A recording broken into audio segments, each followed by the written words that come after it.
Alright, how's it going? Welcome to High Score.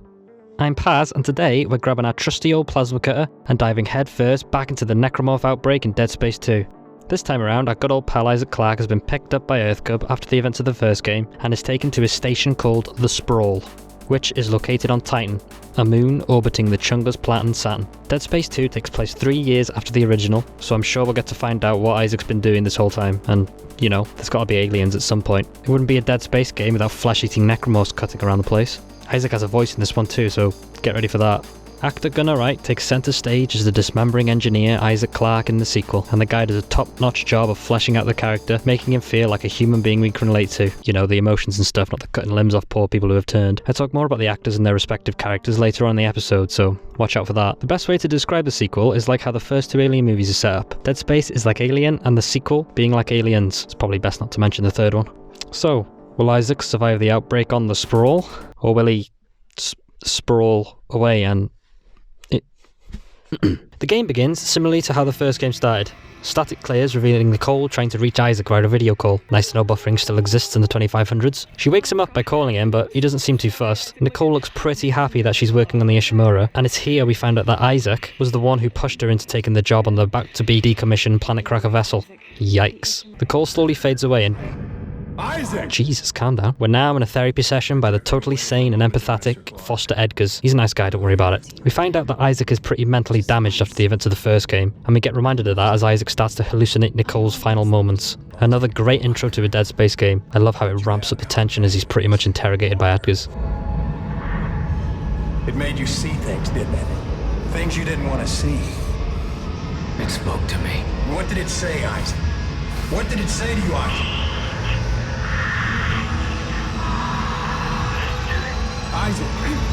It's going to be so hyped to play the game. The game transitions to Isaac being awoken by a guy named Franco. He radios into someone called Dana and mentions that he's obtained Isaac Clarke. Dana, I found Isaac Clarke. Repeat, I have him. He seems like a good dude and that he's here to help, but poor old Franco doesn't last very long.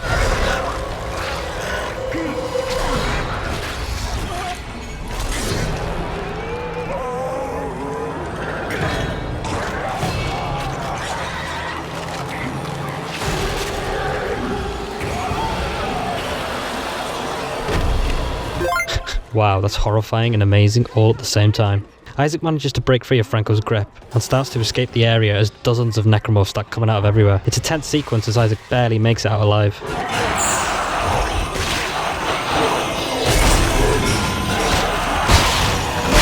As Isaac progresses, a voice is heard over the speaker system. The guy's name is Tideman, and he's giving orders for all the key test subjects to be terminated.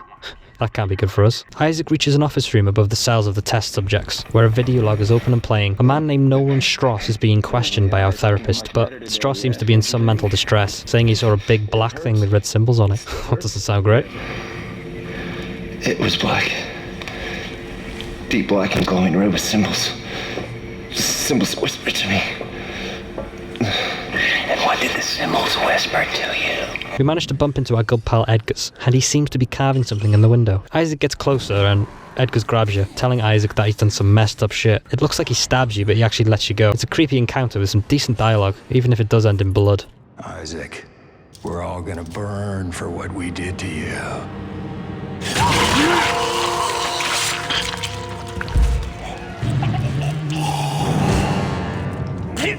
Dana makes contact with Isaac and informs our hero that he's suffering with an aggressive form of dementia and that she can actually cure him if he gets to her in time. Isaac is reluctant to trust her at first, but he doesn't have many options.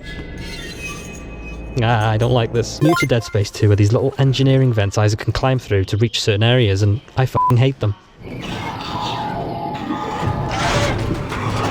Isaac reaches this poor bloke who's just been left on his own while having open heart surgery or something, and he notices that there's a plasma cutter being used on the guy, so he tries to cut the poor man out. Plasma cutter?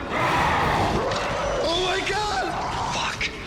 What the fuck are you doing? Yeah, what the fuck are you doing, Isaac? Hurry up! Isaac is too slow and the poor bastard gets wrecked. I'm trying! Isaac comes across Stross on his travels, and the guy just wants Isaac to remember who he is, but at this point I'm with Isaac, I have no idea who he is. Remember me, Patient 5.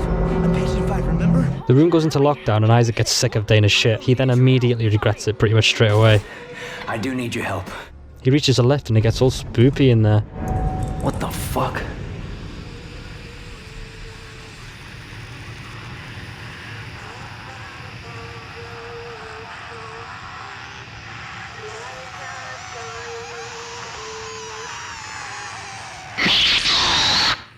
Oh, hell nah. With the game starting to tease zero-G sections, Isaac has to get the trusty old engineer armor on, and this time it's some Iron Man shit. He makes his way through a decompressed area until he reaches a large room with a shuttle in it, but it's pretty badly damaged. Maybe we can salvage it. Every damn time. Come on, dude, just jump in. Ah, get wrecked. Alright, geezer. Stross calls Isaac from across the way, trying to get Isaac to remember. Remember what exactly? Isaac has now reached the apartment complex of the Sprawl, and this is ripe for little events in some of these rooms. It's very unnerving in this area. Oh, I don't like this place. There's some woman in here in sheer distress.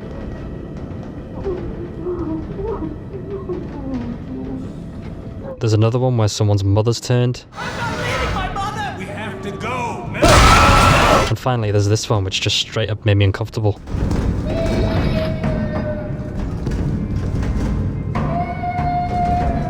I also love when you use the stomp maneuver. Isaac says what we're all feeling.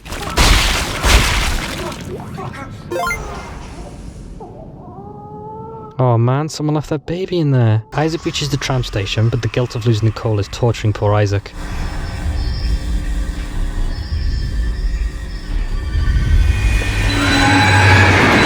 That's such a cool reveal. He boards a train, and as you can imagine, there's bare necromorphs cutting around the place. The train has been separated, so Isaac needs to think on his feet, so he just jumps for it.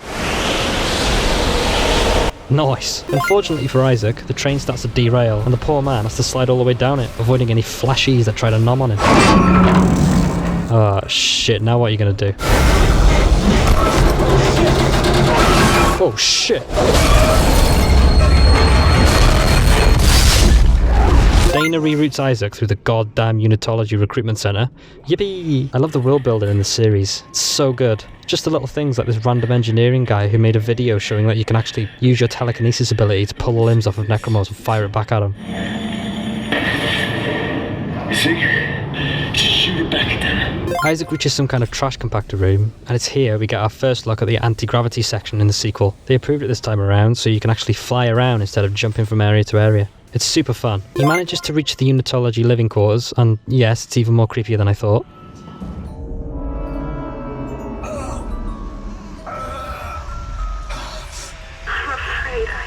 Oh god, what do you want? Isaac continues through the Unitology sector until Timon's men find him. They shoot at the poor guy, forcing him into the Church of Unitology, which isn't where you want to be, really. Nicole continues to torment Isaac, and even tries to stab him in the eye.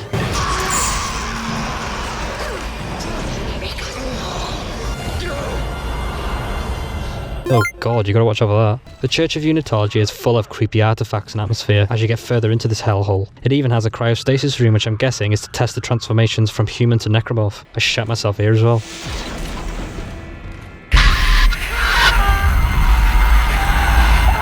He reaches the main room of the church and we're greeted by this horrendous thing. After defeating waves of enemies, Isaac reaches Dana.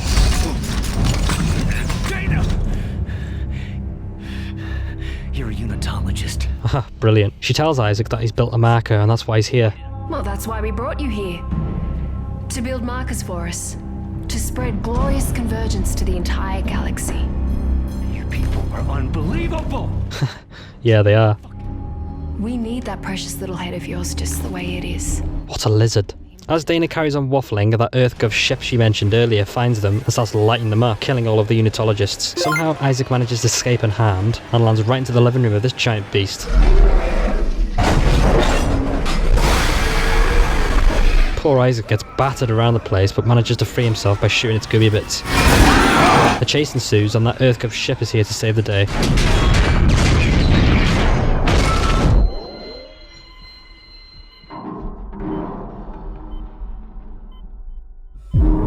This is just awesome.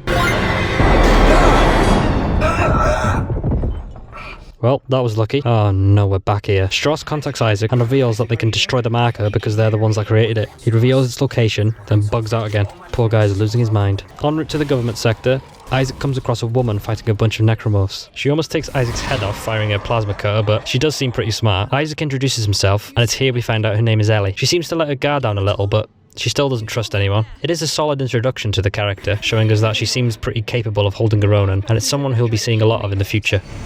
Besides, we got a better chance if we stick together. Don't you agree? It's not a chance, Isaac. Other people are just a liability. Now we get to the most messed up part of the game, the nursery. Yes, as you can imagine, this place is just plain disturbing. Look at this. Oh, she's just imagining a little kid. Bless her. Oh, what the fuck?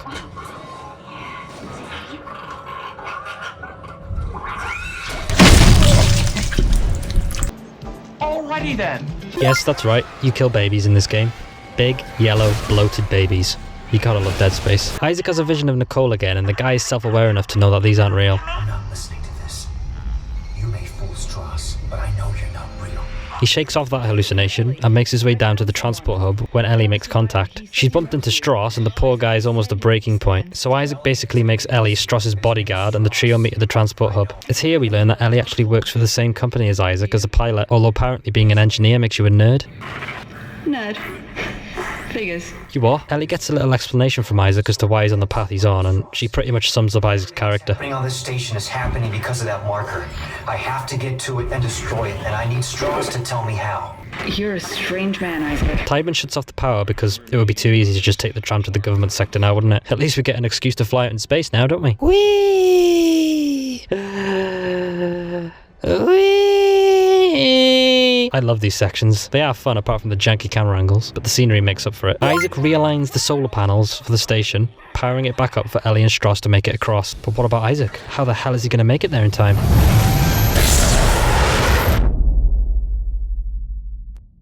Yup, we gonna fly there, boy. It's a pretty epic moment from Isaac, and the sound design. Damn, is it good in these games. Man even does a superhero landing.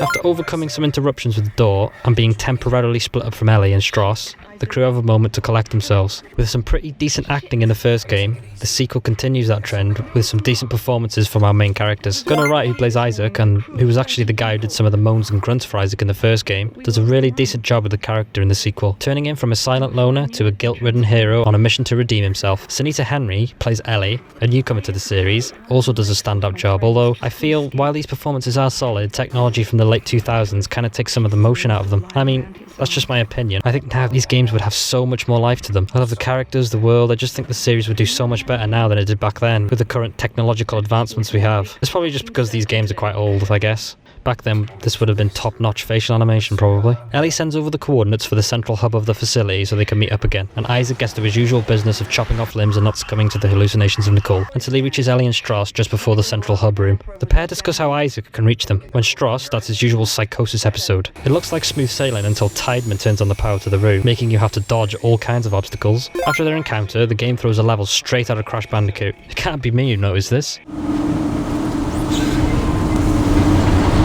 After that tedious but kind of fun section, Isaac gets to the room that Ellie and Strauss were in previously, and shit has definitely hit the fan in here. Luckily for Isaac though, they've managed to find shelter in the room across.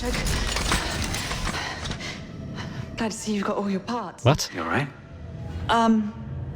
Yeah. You okay there, Ellie? Poor old Strauss here isn't having a good time. Isaac asks him what step 4 is... What is step 4? Who will be waiting? If the screws, if the needle, she'll be waiting. Haha, yeah. Ellie spots an industrial transport train above where they are, so Isaac makes his way up to bring it to them. He activates it, and none other than... Come on, can you guess who it is? Why'd you come looking for me if you knew I was dead, Isaac? Did you think I would forgive you? Get out of my head. You're not Nicole! Oof, these are getting more intense. Hey, you made it. Yeah, no shit. The crew are on their merry way until Isaac spots something familiar in the distance. That's the Ishimura. Oh, fuck's sake, really? At least we don't have to go there, right? Ellie gets so confused that her hair starts coming out of her face. What? Terrorist attack? What happened to... The car they're in comes to a sudden stop, and it looks like something is blocking the tracks. Well, there is something blocking the tracks, and it's the goddamn necromorph tentacles again. Isaac decides to just YOLO it and blow the whole area up because, you know, why not? Somehow they're still alive, and Isaac just decides he's just going to start yelling at Ellie for no reason. It's a pretty epic section though, what with Isaac being a f***ing nutcase and just blowing shit up. They make it through certain death, and Tideman, remember that guy? Contacts Isaac, and he's basically sick of Isaac's shit. So he uses some kind of solar beam to destroy the tram tracks, preventing our crew from getting to the government sector. Now I'm guessing you know what's coming. Even if you haven't played the games yet, the fact that the Ishimura is right next to where you are is a little convenient. But I don't know about you, I fucking love the Ishimura. I love it. Fuck. Yep. Isaac has to use the gravity tethers from the Ishimura to pull the tram over to the government sector. Isaac, no! This is a really bad idea. Yes, Ellie, you are correct. Isaac enters the Ishimura, recounting his exact steps from the first game. The first 10 minutes of this level is so atmospheric. Everything has been wrapped in this white tarp shit from when they've quarantined the whole ship, and it's all taped off. It's so cool. Even the sound designs are similar, with the whispers of Isaac's name, the door console sounds. Even Nicole tries to make you feel worse. You can pretend not to be bothered, but being here rattles you, doesn't it, Isaac? As Isaac makes his way to the centrifuge, necromorphs start pouring into the Ishimura from the engineering deck. It's here we find a voice recording from a scientist from when they found the Ishimura floating adrift in space. The recording details that the remaining necromorphs that were on the ship have melted into this fluorescent goo that's plastered throughout the ship. It's believed that when Isaac destroyed the marker on Aegis 7, this was the fate of the remaining necromorphs on the Ishimura. The more you know. Isaac does an engineer, has some PTSD from that damn tentacle, and makes his way to the bridge to activate the gravity tethers. He is successful in doing so, and Tideman is fuming. You idiot! Those gravity tethers would tear the whole moon apart! Time to go. He hops into his skate pod and uses it for a shortcut. At this point, Strauss has pretty much lost it and is attacking Ellie with a screwdriver. Just put down the screwdriver! She'll be fine, don't worry about it. Crash landing into the government sector, Isaac is closing in on the marker signal, which means he is also starting to lose it. His visions of Nicole are getting worse, but his determination to destroy the markers is keeping him somewhat grounded in reality. You made me die! Oh yeah, remember when I said Strauss had a screwdriver? Needle in your eye! Strauss can't do it! Strauss finds Isaac, well, I say find. He's talking to Isaac, but I don't know where he is, and has a chance to explain his actions, and it sounds like the guy is just scared. Isaac travels through the cave system until he actually finds them. Oh, Jesus, that would hurt. The eye thing too, I guess. It keeps getting worse for Isaac as he's pulled through the caves out into space by another necromorph tentacle. He really can't catch a break, can he? He finds his way inside and makes his way to find Ellie, who, by the sounds of it, is in no shape to be fighting off hordes of necromorphs. He hacks into a door, and Strauss ambushes Isaac, holding the screwdriver he used to pop Ellie's eye out. Tell her I didn't mean to do it! Strauss, it's me! See her! Isaac frantically tries to get Strauss to stop, but ultimately ends up killing the dude by stabbing him in the head. I would feel bad for the guy, but he did murder his wife and young son, so I can't really care that much. Oh god. Why did you do it, Strauss? Isaac flees the area and continues on to try and meet up with Ellie, when his hallucinations of Nicole are ramping up. It seems that the marker is exploiting Isaac's guilt he feels for losing Nicole. That's why he sees it in her form. The last aggressive vision he has of Nicole is where he finally accepts what happened to his poor ex-girlfriend. It's a sweet moment, to be fair, and some good character development for Isaac. Because you are my everything. And if I let you go, I've got nothing left. He finally meets up with Ellie, finding a giant drill in the process. That will come in handy. You get a few fetch quests to do around the drill, like finding parts for it to get it up and running while holding off enemies. You know, the standard. Ellie pilots the monster drill, and of course Isaac has to ride on the top of it. It's a very video gamey section until they finally make it to the government sector. For some reason, Ellie thinks that using the drill to break in is a good idea, because she does not give a shit. They smash through the barricade, which flings Isaac off onto the top of the balcony, giving him a few bruises to check on later, while Ellie remains pretty much unharmed in the entrance. I'll let her off because of the whole eye thing. After foraging around the place, Ellie manages to find an unmanned government sector gunship just chilling, waiting to be taken. She's ecstatic about her findings, as she should be, but Isaac knows this is the end of the line for Ellie. He activates the console, closing the hatch and flying the ship out into space. Ellie begs Isaac not to let her go, but he doesn't want a repeat of what happened to Nicole. Isaac! What are you doing? Open the door right now! Emergency launch cycle initiated. No! Airlock sealed. No! Don't you dare! Don't you dare launch the ship! It's a sad but also heartfelt moment for the pair because they clearly care about each other after the hell they've been through. Still, the game hasn't ended yet. The marker, or Nicole, is still trying to get Isaac to break, but that Mo clucker still ain't having none of it. He gathers himself and prepares to enter the government sector. After the drill came crashing through the wall, it not only alerted the entire necromorph plague, it gave them an entrance straight into the heart of the Sprawl. Way to go, Isaac. Isaac breaches the giant metal door and makes his way inside as he's greeted by a wall of armed government forces. They ask him to surrender, but Isaac just walks to the right and enters the bathroom. The soldiers are pretty stupid, but we're lucky Isaac's not, because that little lizard has found a maintenance hatch that leads straight up to the control room upstairs. Being the absolute madman that he is, Isaac just cuts the power, causing not only the lights to go out, but it opened the main door to the sector. Look at how many there are. You compromised the compound, you idiot! If any of them reach the marker... Titan gets rattled, and rightly so. That's what you get for being a bad guy. I love this part, it's awesome. The Necromorphs have decorated the area for Isaac in a nice blood red. Oh, isn't that thoughtful? Nicole appears again, helping Isaac find his way to the marker. Now for the real horror of Dead Space. The physics. What are you looking at, mate?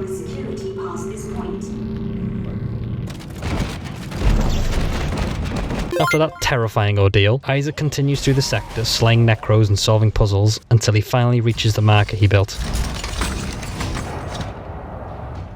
Oh my god. I built that. All of the Necromorphs have gathered underneath a giant symbol for what unitologists call the convergence event. The thing sounds like a friggin' Reaper from Mass Effect as it starts to converge.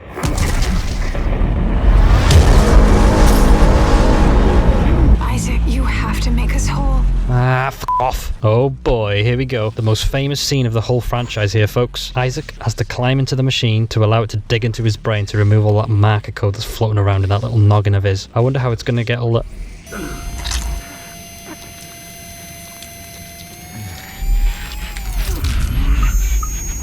Ah, of course. Nicole's last request to Isaac is to meet her at the marker, which shouldn't be too hard, you know, unless that regen necromorph from the first game comes back.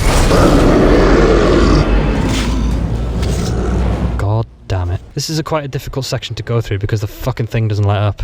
Please go away.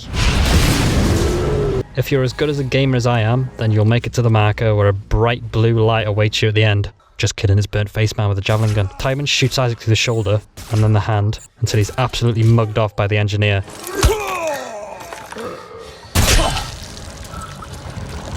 Who then proceeds to just end the dude. Isaac, battered and broken, embraces his dead girlfriend and...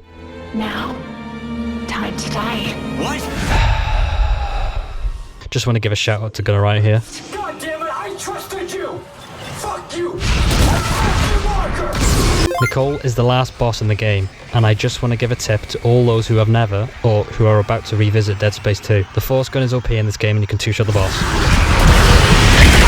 Winning the battle in his mind, Isaac accepts his fate as the marker crumbles above him. The credits roll, and it goes to fade to black, until Ellie comes out of nowhere with a clutch rescue. I'm crashing through the roof to get you. Now move your ass. She obviously saves his ass, just about. The explosion from the Sprawl nearly wrecks the ship. It cuts to Isaac sitting in the cockpit of the ship, and it's clearly a homage to the original ending, and we all know how that ended.